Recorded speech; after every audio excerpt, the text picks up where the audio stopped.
Wherever you go, whatever you do, throw a little at it. Omax, Vest and Briefs. எலெக்ஷனுக்கு இன்னும் ஒரு சில வாரங்கள் தாங்க இருக்கு. எந்தெந்த கட்சிக்கு எவ்வளோ சீட்டு, எந்த தொகுதியில் போட்டி போட போறாங்க அப்படிங்கிறத அறிவிக்க ஆரம்பிச்சிட்டாங்க. அதோட பிரச்சாரமும் ஸ்டார்ட் ஆயிடுச்சு.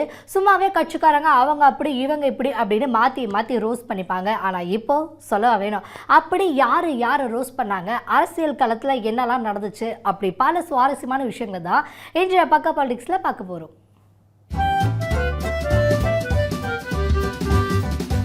திமுக அமைச்சர்களுக்கு டெல்லினாலே உதறல் எடுக்க ஆரம்பிச்சிருதுங்க. முக்கியமாக அதிமுக பொதுச் செயலாளர் எடப்பாடி பழனிசாமி டெல்லிக்கு போறாருன்னு தகவல் வந்தாலே முதலமைச்சர் ஸ்டாலின் இருந்து மினிஸ்டர்ஸ் வரைக்கும் எல்லாருமே பயப்படுறாங்க. ஏன்னா அவங்க பண்ண தப்பு அப்படி எப்போ என்ன நடக்கும் அப்படின்னு அவங்க பயத்திலே இருக்கிறாங்க. இவ்வளோ பேசுகிற திமுக காரங்க எம்பி கனிமொழி எதுக்காக டெல்லிக்கு போனாங்க அப்படின்னு அவங்களால வெளிப்படையாக சொல்ல முடியுமான்னு கேள்வி கேட்டிருக்காங்க பாஜக மூத்த தலைவர் தமிழிசை சவுந்தரராஜன். சிவசங்கருக்கு இப்போ என்னங்க பிரச்சனை?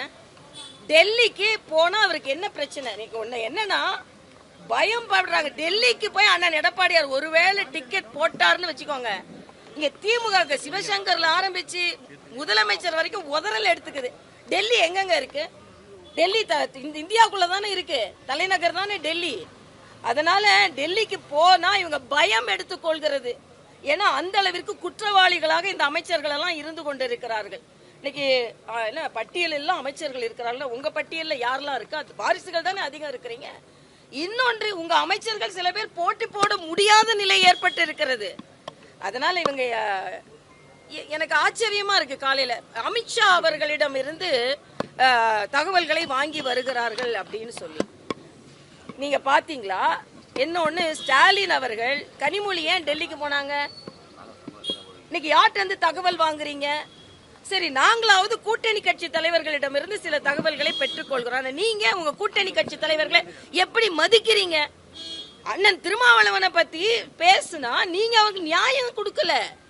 அங்க உள்ள கம்யூனிஸ்டுகளுக்கு நியாயம் கிடைக்கல. உடனே இன்னைக்கு சொல்லுவாங்க நாங்கெல்லாம் நியாயத்தோட தான் இருக்கணும். எங்களை காட்டி பயமுறுத்தி ஒரு சீட்டை குறைக்கிறாங்க. ஆக ஸ்டாலினுக்கு நாங்க உதவி செய்து கொண்டு இருக்கிறோம். அவங்க கூட்டணி கட்சியில சீட்டை குறைக்கிறதுக்கு பாஜக உதவி செய்து கொண்டு இருக்கிறது. பாஜக பயங்காட்டி அது மட்டும் இல்லைங்க. நான் நீங்க அடிமையா இருக்கிறீங்க, கம்யூனிஸ்டும் சரி விடுதலை சிறுத்தைகளும் சரி.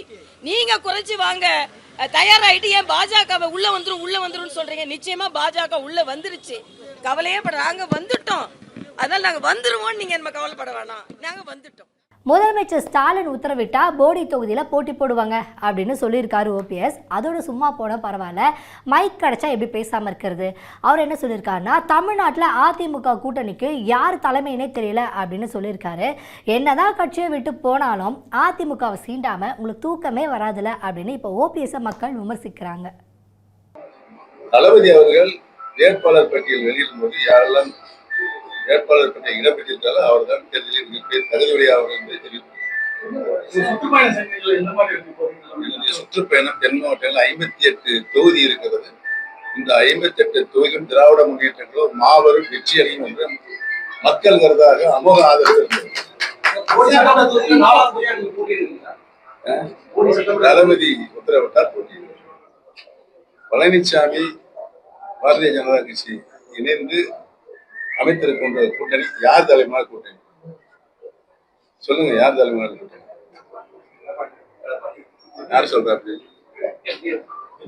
எடப்பாடி பழனிசாமி தலைமையிலான கூட்டணி என்றால் அவர் அழைத்து வருகின்ற கூட்டணி மற்ற கட்சிகள் அவருடைய சின்னத்தில் போட்டியிட விரும்பவில்லை என்றால் எடப்பாடி பழனிசாமி சார்ந்திருக்கின்ற கட்சியுடைய சின்னத்தில்தானே போட்டியிட வேணும். இப்ப பாதி பேர் அங்க தாமரையில போட்டிடுறாங்க, பாதி பேர் இங்கே போட்டிடுறாங்க. யார் தலைமையிலான கூட்டணி? ஆக எடப்பாடி தலைமையிலான கூட்டணி இல்லை என்ற முடிவு எல்லாமே டெல்லி பட்டணத்திலிருந்து உத்தரவு வருகிற கூட்டணியாக இருக்கு. ஒரு கூட்டணிக்கு வரும்போது நினச்ச தொகுதி கிடைக்கிறது கொஞ்சம் கஷ்டங்க. ஆனால் என்ன இருந்தாலும் நமக்கு கிடைச்ச தொகுதியில் ஜெயிக்கணுங்கிறதுக்காக நாங்கள் வேலையை பண்ணிகிட்ருக்கோம். முக்கியமாக அண்ணாமலை எலெக்ஷனில் போட்டி போடணுங்கிறது தான் என்னுடைய விருப்பம். ஏன்னா திமுக அரசு மக்கள் மடை வேஷம் போட்டு ஏமாற்றிக்கிட்டு இருக்காங்க. அதோட கமல்ஹாசன் சுயநலத்துக்காக எம்பி ஆகிட்டு கட்சியில் இருந்தவங்கள அம்போன்னு விட்டுட்டாரு அப்படின்னு விமர்சனம் பண்ணியிருக்காங்க பாஜக தேசிய மகளிர் அணி தலைவர் வானதி ஸ்ரீனிவாசன். திரு கமல்ஹாசன் அவர்கள் கட்சி ஆரம்பித்தார். 2019 தேர்தலில் அவரோட கட்சியில் வேட்பாளர்கள் நிறுத்தப்பட்டார்கள், மக்கள் வாக்களித்தார்கள். அவரை நம்பி ஆயிரக்கணக்கான தொண்டர்களும் தங்கள் பணத்தை போட்டு நேரத்தை செலவு செய்து அவருக்காக உழைத்தார்கள்.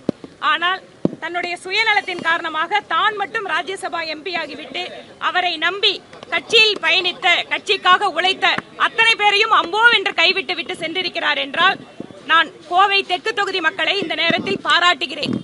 மிக சரியான ஒரு பதிலை அவருக்கு கொடுத்து அனுப்பினார்கள். இப்படிப்பட்ட ஒரு தலைவர் தன்னுடைய கட்சிக்கு கூட விசுவாசமாக இல்லாத, கட்சியினுடைய தொண்டர்களை கூட காப்பாற்ற முடியாத ஒருவர் எப்படி ஒரு கட்சியை ஆரம்பிச்சு எப்படி வீணா போகிறதுங்கிறதுக்கு அவருடைய கட்சி என்பது சாட்சி.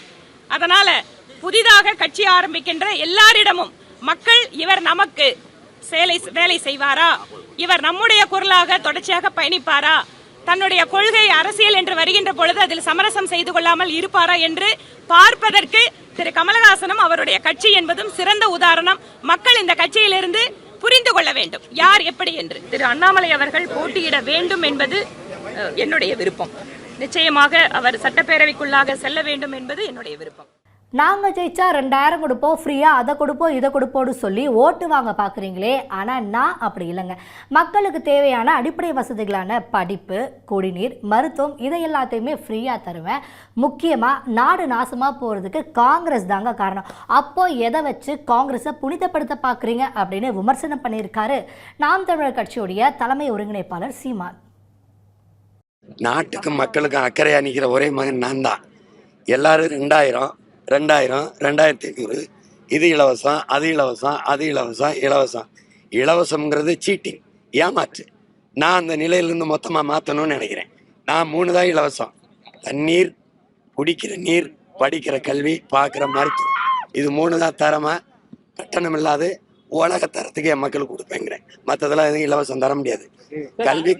கல்விக்கேற்ற வேலைக்கேற்ற சம்பளம், அதை கொண்டு வாழ்கிற பெருமை மிக்க வாழ்வை கொடுப்பேன். புரியுதுன்னு நினைக்கிறேன். நஞ்சில்லா உணவு, அதுவே என் கனவு. நானே விவசாயம் செய்வேன். ஒரு பூச்சி, ஒரு ரசாயன உரம் இல்லாமல் தூய உணவை, நல்ல உணவை என் மக்களுக்கு கொடுப்பேன். குடிநீர் நானே கொடுப்பேன். மின் உற்பத்தியை நானே செய்வேன், முதலாளிகிட்ட கொடுக்க மாட்டேன். கணக்கில்லாத காற்றாலை, சூரிய ஒளி மின்சாரத்திலிருந்து தடையிட்டு கொடுப்பேன். எந்த அடிப்படையில் எதை வச்சு காங்கிரஸை புனிதப்படுத்துறாங்கன்னு கேட்போம். இந்த நாட்டில் விடுதலை பெற்ற இந்தியாவை 60 ஆண்டுகள் ஆண்டது இந்த காங்கிரஸ் தான். இந்த நாடு நாசமானதுக்கு காரணம், குறிப்பாக என் இனத்தை நாசமாக்குனது காங்கிரஸ் தான். என் மண்ணின் உரிமை புறம் எடுத்துட்டு போனது. கல்வியை எடுத்துட்டு போனது யாரு? கச்சத்தீவை எடுத்து கொடுத்தவன் யாரு? காவிரி நதியை பறிச்சது யாரு? என் நிலத்துல நச்ச ஆலைகளை போற நட்டவன். ஒரு தேசிய இனத்தின் தேச விடுதலை கனவை அழிச்சு நாசமாக்கினவன் யாரு? அழிச்சதாவே கூட இருந்தவன் நீ. 2 பேரும் சேர்ந்துக்கிட்டு எந்த வழியில் காங்கிரஸை புனிதப்படுத்துவ? முதல்ல இந்திய திணிச்சு இங்க 500க்கு மேற்பட்டவன் என் முன்னோன் போராடி செத்தான். திணிச்சது யாரு? இவ்வளோ நேரம் சீமான் பேசுறதை பார்த்தீங்க, ஆனால் அவர் கத்துனதை பார்க்கல. அதாவது பிரச்சார வாகனத்தில் மைக்கு வேலை செய்யலைன்னு மைக்கை தூக்கி எறிஞ்சிட்டாரு. அதோட என்னையா மைக்கு வச்சிருக்கீங்க, வேலையே செய்யலை அப்படின்னு காட்டமாகவும் கத்திருக்காரு. அந்த வீடியோ பாருங்க.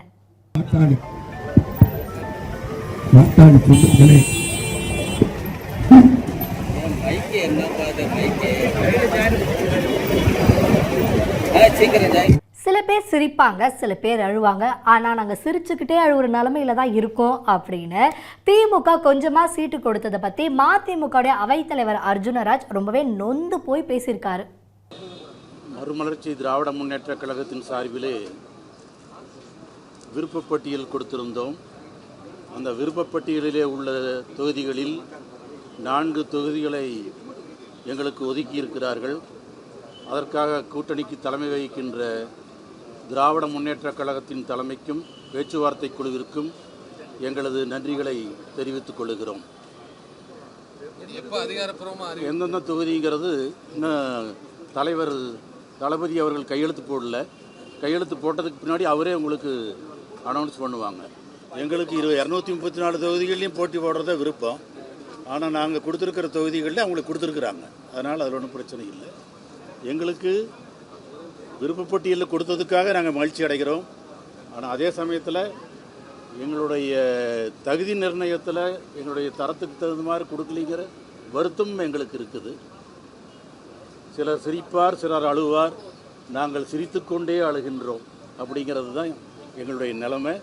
2வது, 4 தொகுதிகளும் எங்கள் சின்னத்தில் போட்டி விட முடியலேங்கிற ஒரு வருத்தத்தோடும் நாங்கள் இருக்கிறோம். நன்றி, வணக்கம். எண்ணிக்கையிலையும் வருத்தம், சின்னத்திலையும் வருத்தம். இல்லை, தொகுதியில் வருத்தம். நான் கேட்ட தொகுதி தான் கொடுத்துருக்கேன். தாவேக தலைவர் விஜய் சென்னை பெரம்பூர் தொகுதியில் போட்டி போட போறாரு அப்படின்னு தகவல் வெளியாகிருக்கே, அதை பற்றி நீங்கள் என்ன சார் நினைக்கிறீங்க அப்படின்னு அமைச்சர் சேகர் பாபு கிட்ட ரிப்போர்ட்டர்ஸ் வந்து கேள்வி கேட்டிருக்காங்க. அதுக்கு அவர் என்ன சொன்னார் அப்படின்னா, எனக்குலாம் கண்ணுக்கு என்ன தூரம் வரைக்குமே எங்களுக்கு எதிரி கிடையாது. அது மட்டும் இல்லாமல் மக்களோட மக்களாக இருக்கிறவங்கள மக்கள் விரும்புவாங்களா, இல்லைனா எப்பயாச்சும் கெஸ்ட் மாதிரி வந்து போகிறவங்கள மக்கள் விரும்புவாங்களா அப்படின்னு ரிப்போர்ட்டர்ஸை பார்த்து திருப்பி கேள்வி கேட்டிருக்காரு. இப்படி அவர் வேறு என்னெல்லாம் பேசினார்னு பார்த்துட்டு வந்துடலாம். சார், டிவிக்கு விஜய் பெரம்பூர்லேருந்து நான் நிற்க போகிறேன்னு வந்து அவர் அறிவிச்சிருக்காரு. இதுக்கப்புறமும் தாவேகாவும் ஸ்டாலின், விஜய் வர்சஸ் ஸ்டாலின் தான் வந்து ஒரு காம்படிஷனாக இருக்க போகிறாங்க. எப்படி பார்க்குறீங்க? எங்களை பொறுத்தளவு எங்கள் கண்ணுக்கு எட்டிய தூரம் வரை எதிரியே தெரியவில்லை என்று தான் நாங்கள் சொல்லுவோம். முடிச்சிடறேன், பாப்பா கேள்வி. ஒரே ஒரு லேடிஸ் தான் கேள்வி கேட்டிருக்காங்க. 75 ஆண்டுகள் பவள விழா கண்ட இயக்கம். உங்கள் முன்பு பேட்டியிலே உட்கார்ந்திருக்கின்ற நான் கூட 45 ஆண்டுகளை கடந்து அரசியல் பயணத்திலே இருக்கின்றேன். நல்லது கெட்டது, தீமைகள் நன்மைகள், புயல் வெள்ளம், இயற்கை சீற்றம், தீ விபத்து, பல குடும்பங்களுடைய சூழ்நிலைகள், இவற்றையெல்லாம் அனுசரித்து மக்களோடு மக்களாக ஒன்றாக பழகியவர்களை விரும்புவார்களா, அல்லது விருந்தினர் போல் எப்போதாவது ஒரு வேளை வீட்டிற்கு வருபவர்களுக்கு ஒரு தட்டு உணவு அறிந்து விட்டு திரும்பி அனுப்பிவிடுவோமே, அப்படி இருப்பவர்களை விரும்புவார்களா? ஆகவே குடும்பமாக 75 ஆண்டுகள் பவள விழா கண்ட இயக்கம் தமிழகத்திலே வேரூன்றி இருக்கின்றது. அதைத்தான் நான் முன்பு பேட்டியிலே சொல்லும்போது கூட சொன்னேன். எங்கள் தலைவர் காலிலே நிகம் முளைத்த காலத்திலிருந்து அவர் கால்படாத இடங்களே தமிழகத்தில் இல்லை. இன்றைய அரசியல் உலகில் மிகவும் தெளிவாக மக்கள் இருக்கின்றார்கள். சீர்தூக்கி பார்ப்பார்கள். தியாகத்திற்கா அல்லது வேஷத்திற்கா, தேர்தலுக்கா அல்லது நாட்டினுடைய முன்னேற்றத்திற்கா என்று சீர்தூக்கி பார்க்கின்ற பொழுது நிச்சயம் எந்த இதுவாக இருந்தாலும் எடைக்கல்லிலே அதிக உயரத்திலே இருப்பவர் எங்களுடைய மாண்புமிகு திராவிட மாடல் ஆட்சியுடைய நாயகன் முதலமைச்சர் முத்துவேல் கருணாநிதி ஸ்டாலினாகத்தான் இருப்பார். மண்ணை காக்கிற அரசா மத்திய அரசு இருக்குங்க, ஆனால் மக்களை காக்கிற அரசா திமுக இல்லைங்க. முக்கியமாக மத்திய அரசோட CAA சட்டத்தால் ஒரு இஸ்லாமியர் பாதிக்கப்பட்டிருக்காங்க. நீங்கள் சொல்லுங்கள், நான் அரசியலை விட்டு விலகிடுறேன் அப்படின்னு சவால் விட்டிருக்காரு வேதாரண்யம் தொகுதியுடைய அதிமுக வேட்பாளர் OS மணியன். அனைத்து இந்திய அண்ணா திராவிட முன்னேற்ற கழகம் 3 முறையாக தொடர்ந்து வெற்றி பெற்று வருகிற தொகுதி வேதாரண்யம். அப்பகுதி வாழ் வாக்காளர் பெருமக்களின் பேரன்பையும் பேராதரவையும் பெற்றிருக்கிற கட்சி அனைத்து இந்திய அண்ணா திராவிட முன்னேற்ற கழகம். புரட்சித் தலைவர் MGR அவர்கள் மீதும் புரட்சித் தலைவி அம்மா அவர்கள் மீதும் இன்றைக்கு புரட்சித் தமிழர் எடப்பாடியார் மீதும் நம்பிக்கை வைத்திருக்கிற மக்கள் வாழ்கிற பகுதி வேதாரண்யம் தொகுதி. அதோடு இன்றைக்கு எங்களுடைய கூட்டணியில் இணைந்திருக்கிற பாரதிய ஜனதா கட்சியினுடைய தலைவராக இருக்கிற பாரத பிரதமர் மோடி அவர்கள் மீது மக்கள் அபரிமிதமான நம்பிக்கை வைத்திருக்கிறார்கள். அதாவது 2 விஷயம். மண்ணை காக்க மத்திய அரசு வலுவாக வேண்டும், மக்களை காக்க மாநில அரசு வலுவாக இருக்க வேண்டும். இதுதான் நாட்டுக்கு தேவை. அந்த தேவையில் மண்ணை காக்கிற மத்திய அரசு என்பது சரியான அரசு தான், சரியான பிரதமர் தான், உலகம் பாராட்டுகிற பிரதமர் தான், தலைவர் தான் என்று சொல்லுகிற இடத்திற்கு பிஜேபி இருக்கிறது. மக்களை காக்க மாநில அரசு என்று சொல்வது கடந்த 4.25 ஆண்டுகளில் எடப்பாடியார் மக்களுக்கு இருக்கக்கூடிய பிரச்சனைகள் எதுவாக இருந்தாலும் சரி, அது ஜல்லிக்கட்டுவாக இருந்தாலும் சரி, அது டெல்டா மாவட்டத்தில் ONGC புறப்பணம் போடுகிற பணியாக இருந்தாலும் சரி,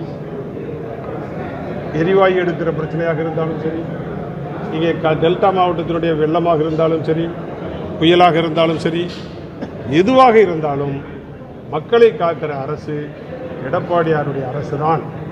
அந்த அரசு மீண்டும் வேண்டும் என்பதிலே மக்கள் அழுத்தமான நம்பிக்கையுடையவர்களாக இருக்கிறார்கள். இதே வேதாரண்யம் மட்டுமல்ல, 234 தொகுதியுமே எடப்பாடியாரின் வசம் வரும். சிறுபான்மை மக்களை, குறிப்பாக இஸ்லாமிய சமுதாய மக்களை போராட்ட களத்திற்கு கொண்டு வந்தார்கள். அதிலும் குறிப்பாக பெண்களை கூட அவர்கள் விட்டு வைக்கவில்லை. அவர்களையும் போராட்ட களத்தில் கொளுத்துகிற வெயிலில் அவர்களை எல்லாம் கொண்டு வந்து கஷ்டப்படுத்தினார்கள். எதை சொல்லி? சிஏஏ என்று சொல்லி அவர்களை கஷ்டப்படுத்தினார்கள். சிஏஏ வந்தால் இந்த நாட்டிலே பிரளயம் ஏற்பட்டுவிடும், சிறுபான்மையர் யாரும் வாழ முடியாது, எவரையும் குடி வைக்க மாட்டார்கள், எல்லோரையும் வெளிநாட்டுக்கு அனுப்பிவிடுவார்கள் என்றெல்லாம் பொய் சொன்னார்கள். நாங்கள் இல்லை, அது தவறு, நாங்கள் பாதுகாப்பாக இருப்போம். சிறுபான்மை மக்களுக்கு பாதுகாப்பாக இருக்கிற கட்சி அனைத்து இந்திய அண்ணா திராவிட முன்னேற்ற கழகம். அது புரட்சித் தலைவர் காலம் தொட்டு, புரட்சித் தலைவர் அம்மா அவர்கள் காலம் தொட்டு, எடப்பாடியார் காலம் வரை தொடர்ந்து இதுதான் எங்களுடைய கொள்கையே, அதுதான் என்று நாங்கள் சொன்னோம். அன்றைக்கு சிலர் ஏற்க மறுத்தார்கள், சிலர் ஏற்றுக்கொண்டார்கள், பலவிதமாக இருந்தது. ஆனால் இன்றைக்கு சிஏயினால் ஒரே ஒரு நபர் பாதிக்கப்பட்டார்.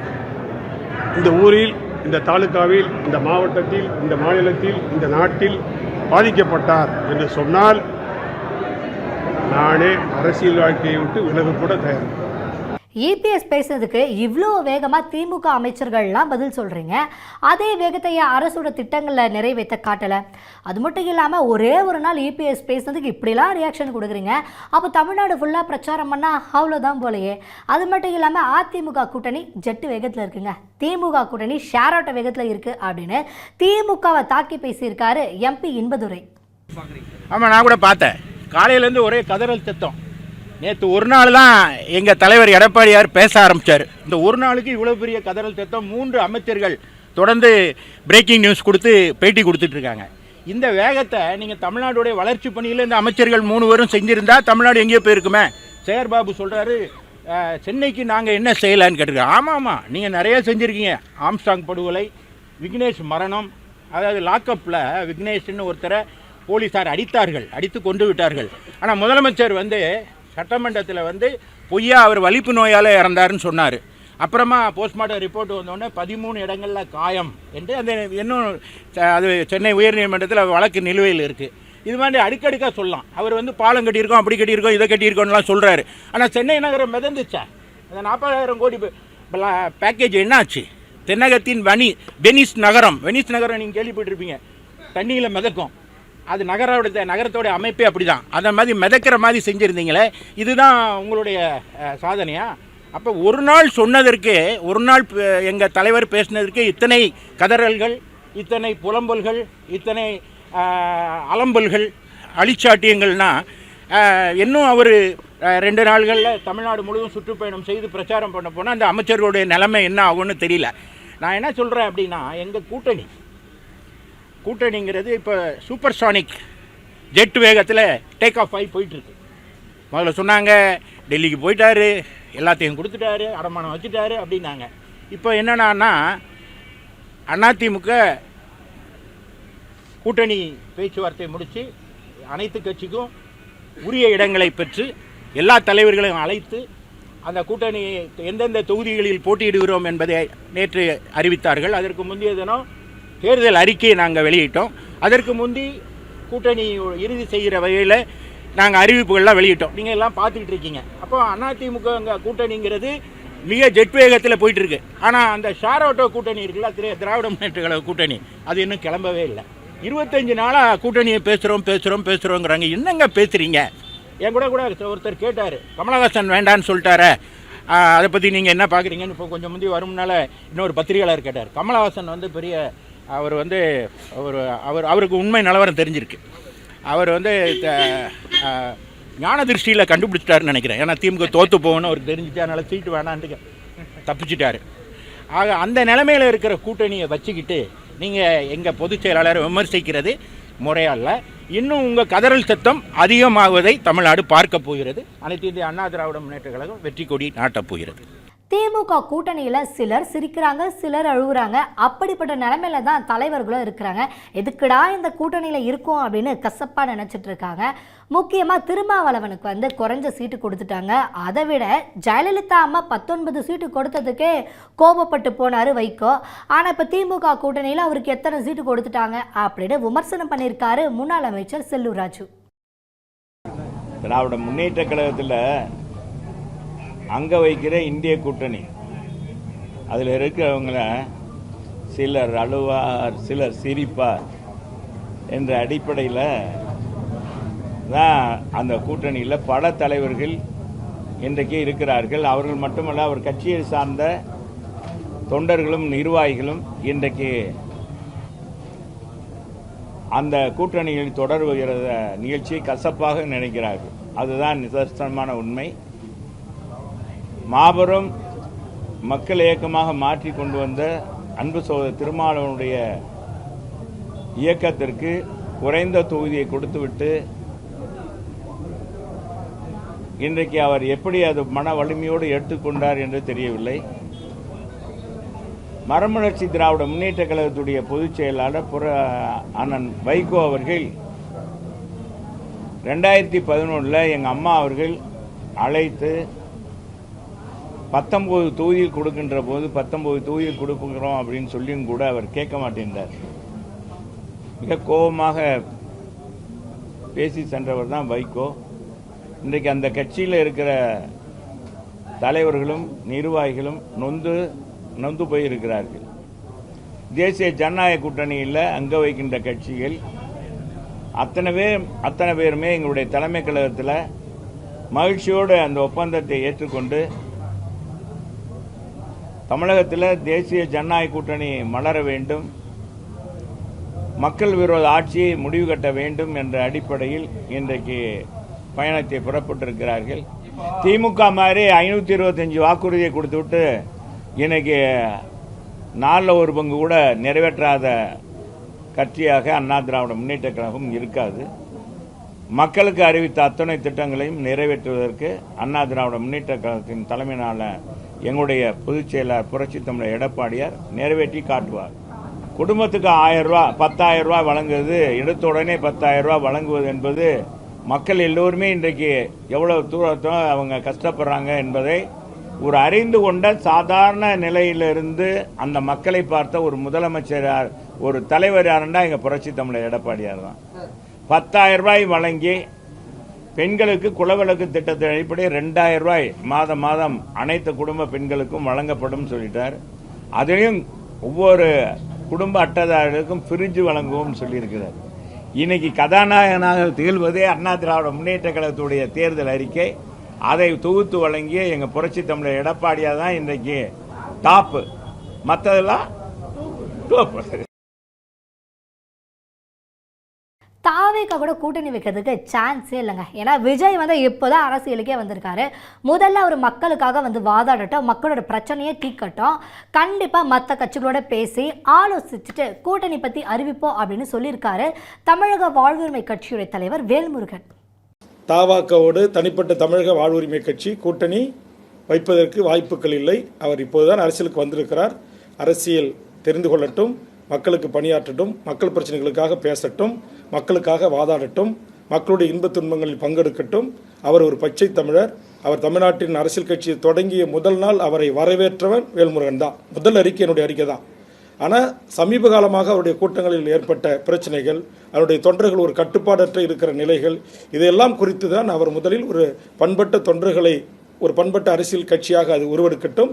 அவர் அதுமாரி மக்களோடு மக்களாக இருந்து பணியாற்றி எங்களை போன்ற அரசியல் கட்சி தலைவர்கள் எல்லாம் எந்த நேரத்தில் எப்போது வேணுமானாலும் சந்திக்கலாம் என்கிற ஒரு நிலைமையை உருவாக்கட்டும். அதற்கு பிறகு அதை குறித்து நீங்கள் கேள்வி கேளுங்க, நான் பதில் சொல்கிறேன்.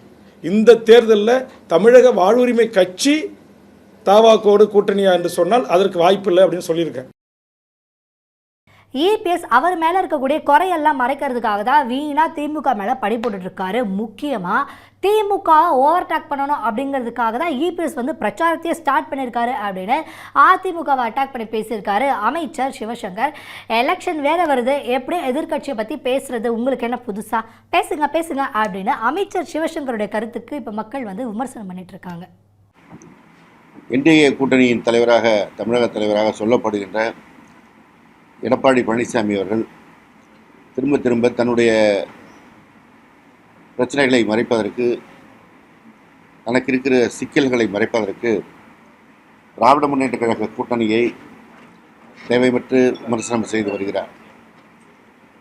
ஒரு காலத்தில் வட இந்திய தலைவர்கள் அதிமுக தலைவரை பார்ப்பதற்கு அவர் வீட்டு வாசற்படியில் வந்து நிற்கின்ற சூழலை மாற்றி இன்றைக்கு ஒவ்வொரு முடிவை எடுப்பதற்கும் டெல்லிக்கு பறந்து போய் வந்த எடப்பாடி பழனிசாமி அவர்கள் திராவிட முன்னேற்ற கழக தலைவர் மாண்பு தமிழ்நாடு முதலமைச்சர் அவர்களையும் திராவிட முன்னேற்ற கழகத்தின் கூட்டணி கட்சி தலைவர்களையும் தேவையற்ற விமர்சனம் செய்து வருகிறார். அவங்க தேர்தல் அறிக்கைக்கும் எங்கள் தேர்தல் அறிக்கை வெளியே வரும்போதும் உங்களுக்கு தெரியும் இது எவ்வளவு சிரத்தையோடு மக்களுடைய கருத்துக்களை உள்வாங்கி மக்களுடைய பிரதிநிதிகள் பொது அமைப்புகளுடைய கருத்துக்களை எல்லாம் உள்வாங்கி ஒரு தேர்தல் அறிக்கையாக வரப்போகிறது என்பதை நீங்கள் உணர்வீர்கள். அதே போல் நாங்கள் இந்த கூட்டணி கட்சிகளோடு பேச்சுவார்த்தை முடித்து இடத்தை அறிவிக்கப் போகிறோம், வேட்பாளர் பட்டியலை அறிவிக்கப் போகிறோம் என்கின்ற காரணத்தினால்தான் நேற்று உடனடியாக அந்த 23 பேர் பட்டியலை மரியாதைக்குரிய எதிர்க்கட்சி தலைவர் வெளியிட்டிருக்கிறார்.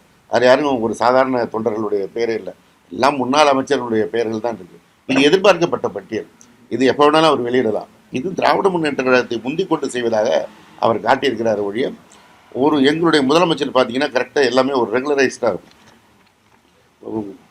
நம்ம தேர்தலில் போட்டியிட விரும்புபவர்களுடைய விருப்ப மனுவை பெறுவது, அந்த விருப்ப மனு அடிப்படையில் அவர்களை நேர்காணல் செய்வது, 134 தொகுதிக்கும் நேர்காணல் முடிவிட்டிருக்கிறது. அந்த விருப்ப மனு கொடுத்த அவர்கள் அத்தனை பேரையும் அவர் சந்தித்திருக்கிறார். அந்த அடிப்படையில் இன்றைக்கு ஒவ்வொரு செயலும் திட்டமிட்டு நடைபெறுகிறது. எனவே இதற்கு காலதாமதமோ தொய்வோ எதுவும் கிடையாது. இப்படி பல இன்ட்ரெஸ்டிங்கான சம்பவங்களை பக்கா பாலிடிக்ஸ்ல பார்த்தோம். அடுத்து வேற ஒரு பக்கா பாலிடிக்ஸ் பகுதியில் சந்திக்கலாம்.